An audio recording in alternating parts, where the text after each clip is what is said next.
एक नदी के तट पर साधुओं का एक आश्रम था। आश्रम में साधु महात्मा रहते थे। वे भिक्षा मांगकर खाते और भजन कीर्तन में लगे रहते थे। साधुओं के गुरु बड़े तपस्वी थे। उनमें चमत्कारी शक्तियाँ थीं। वे योग और मंत्र की शक्ति से कुछ का कुछ कर दिया करते थे। वे अपनी पत्नी के साथ आश्रम में ही रहते थे। सुबह का समय था। सूरज की किरणें फैल गई थी। तपस्वी ने नदी के तट पर बैठकर प्रार्थना की। सहसा उनके सामने एक चूहिया गिर पड़ी। चूहिया भूरे रंग की, लंबी पूंछ वाली व चमकीले नेत्रों की थी। तपस्वी को उस पर दया आ गई। उन्होंने उसे उठाकर हथेली पर रख लिया। वह उनकी हथेली पर बैठकर उनकी ओर देखने लगी। तपस्वी के मन में चूहिया के प्रति और भी अधिक दया जाग उठी। उन्होंने मंत्र पढ़कर उस पर जल छिड़क दिया। वह चूहिया एक सुंदर कन्या में बदल गई। तपस्वी उस कन्या को अपनी पत्नी के पास ले गए। उन्होंने अपनी पत्नी से कहा, तुम्हारी कोई संतान नहीं है, तुम अपनी संतान के समान ही इस कन्या को पालो। तपस्वी की पत्नी ने बड़े प्रेम से कन्या को पाला पोसा और बड़ा किया। कन्या जैसे ही बड़ी होने लगी तो उसका रूप निखरने लगा। बड़ी होने पर वह और भी सुंदर होती चली गई। कन्या जब विवाह योग्य हुई तो तपस्वी के मन में उसके लिए वर खोजने की चिंता हुई। उन्होंने सोचा, कन्या बड़ी सुंदर है, अतः उसका वर भी उसी के समान सुंदर होना चाहिए। तपस्वी ने विचार कर देखा तो उन्हें कन्या के लिए सूरज लगा कि हाँ, सूरज से ही इसकी शादी होनी चाहिए। तपस्वी ने मंत्र की शक्ति से सूर्य को अपने पास बुलाया।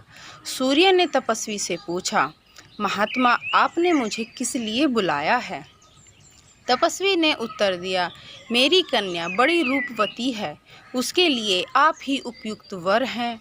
मैं चाहता हूँ आप पत्नी के रूप में मेरी कन्या को स्वीकार करें। कन्या पास ही खड़ी थी। सूर्य के उत्तर देने के पूर्व ही बोल उठी, पिताजी, यह बहुत गर्म रहते हैं, मैं इनके साथ विवाह नहीं करूँगी। जब कन्या ने ही अस्वीकार कर दिया तो तपस्वी करते भी क्या। उन्होंने सूर्य की ओर देखते हुए कहा, माफ़ कीजिएगा सूर्यदेव, कृपया बताइए, क्या आपसे भी कोई बड़ा है? सूर्य ने उत्तर दिया, मुझसे भी बड़ा है, वह मुझे भी ढक लेता है। तपस्वी ने मंत्र की शक्ति से बादल को अपने पास बुलाया। बादल ने तपस्वी से प्रश्न किया, महाराज, आपने मुझे किस लिए बुलाया है? तपस्वी ने उत्तर दिया, मेरी कन्या बड़ी रूपवती है, आप तीनों लोकों में सबसे बड़े हैं, अतः मैं आप ही के साथ अपनी कन्या का विवाह करना चाहता हूँ। कन्या पास ही खड़ी थी। वह नाक सिकोड़कर बोली, पिताजी, यह तो बहुत काले रंग के हैं, मैं इनके साथ विवाह नहीं करूँगी। तपस्वी चुप रह गए। उन्होंने बादल से कहा, मुझे बड़ा दुख है, कृपया बताइए, आपसे भी कोई बड़ा है क्या? बादल ने उत्तर दिया, मुझसे बड़ा पवन है, क्योंकि वह मुझे एक जगह स्थिर नहीं रहने देता। तपस्वी ने मंत्र की शक्ति से पवन को बुलाया। पवन ने तपस्वी से पूछा, तपस्वी जी, आपने मुझे किस लिए बुलाया है? तपस्वी ने उत्तर दिया, आप तीनों लोकों में सबसे बड़े हैं, मैं अपनी सुंदर कन्या का विवाह आपसे करना चाहता हूँ। कन्या पास ही खड़ी थी।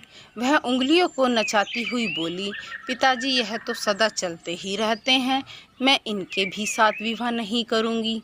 तपस्वी ने दुखी होकर पवन की ओर देखते हुए कहा, पवन देव, माफ़ कीजिएगा, दया करके बताइए, क्या आपसे भी कोई बड़ा है? पवन ने उत्तर दिया, मुझसे बड़ा पहाड़ है, मैं सबको तो उड़ा ले जाता हूँ पर पहाड़ को नहीं उड़ा पाता हूँ। तपस्वी ने मंत्र की शक्ति से पहाड़ को भी बुलाया। पहाड़ ने पूछा, महात्मन, क्या आज्ञा है? तपस्वी ने उत्तर दिया, आप सबसे बड़े हैं, मैं अपनी रूपवती और गुणवती कन्या का हाथ आपके हाथ में ही देना चाहता हूँ।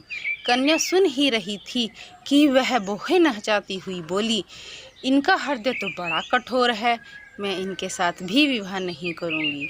तपस्वी ने पहाड़ की ओर देखते हुए कहा, कृपा करके बताइए, क्या आपसे भी कोई बड़ा है? पहाड़ ने उत्तर दिया, चूहा मुझसे भी बड़ा है, क्योंकि वह मुझ में भी बिल बना लेता है। तपस्वी ने चूहे को बुलाया। चूहे को देखते ही कन्या खुश हो गई और मुस्कुराती हुई बोली, यही मेरे लिए योग्य वर हैं, इन्हीं को मैं ढूंढ रही थी। तपस्वी ने मंत्र की शक्ति से कन्या को फिर चूहिया बना दिया। चूहिया प्रसन्न होकर चूहे के साथ चली गई। कोई कितना भी प्रयास क्यों न कर ले, पर उसका स्वभाव नहीं बदलता। तो दोस्तों, इस कहानी से हमें यह शिक्षा मिलती है कि हमें जीवों के प्रति दया दिखानी चाहिए।